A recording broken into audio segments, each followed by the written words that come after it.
நம்முடைய தேவன் பெரியவர், சர்வ வல்லவர், வானத்திலும் பூமியிலும் சகல அதிகாரம் படைத்தவர், அற்புதங்களை செய்கிறவர், அதிசயங்களை செய்கிறவர், ஆச்சரியமான காரியங்களை செய்கிறவர், பிரமிப்பான காரியங்களை செய்கிறவர், வியப்பான காரியங்களை செய்கிறவர், சமாதானத்தை கொடுக்கிறவர், நிம்மதியை கொடுக்கிறவர், சுகத்தை கொடுக்கிறவர், உயர்த்துகிறவர், கனப்படுத்துகிறவர், மேன்மைப்படுத்துகிறவர், வாழ வைக்கிறவர், கூடவே இருக்கிறவர், ஒரு நாளும் விலகாதவர், விட்டு விலகாதவர், நம் மீது கருத்துணையா இருக்கிறவர், நம் மீது கவனமா இருக்கிறவர், நம் மீது அன்பா இருக்கிறவர்.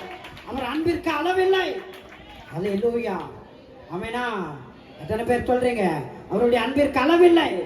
அவர் நடத்துகிறவர், சர்வ வல்ல தேவன், இந்த அற்புதங்களை செய்கிறவர், இந்த மகிமையான ஆண்டவர்.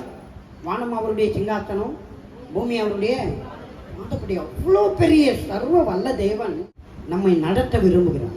முழுவதுமாக ஆண்டவர் எப்போதும் உங்களை நடத்த வேண்டும் என்று விரும்புகிறார். எல்லா நேரத்திலும், எல்லா காலத்திலும், வாழ்நாள் முழுவதும், முடிவு பரியந்தும் அவர் நம்மை நடத்த சித்தமுள்ளவராக. எத்தனை பேர் இவருடைய நடத்துதலுக்கு உங்களை ஒப்பு கொடுக்க சித்தமுள்ளவங்களா இருக்கிறீங்க? கர்த்தர் உன்னை நித்தமும் நடத்தி மகா வறட்சியான காலத்திலும் உங்களை திருப்தி ஆக்குவா அப்படின்றார்.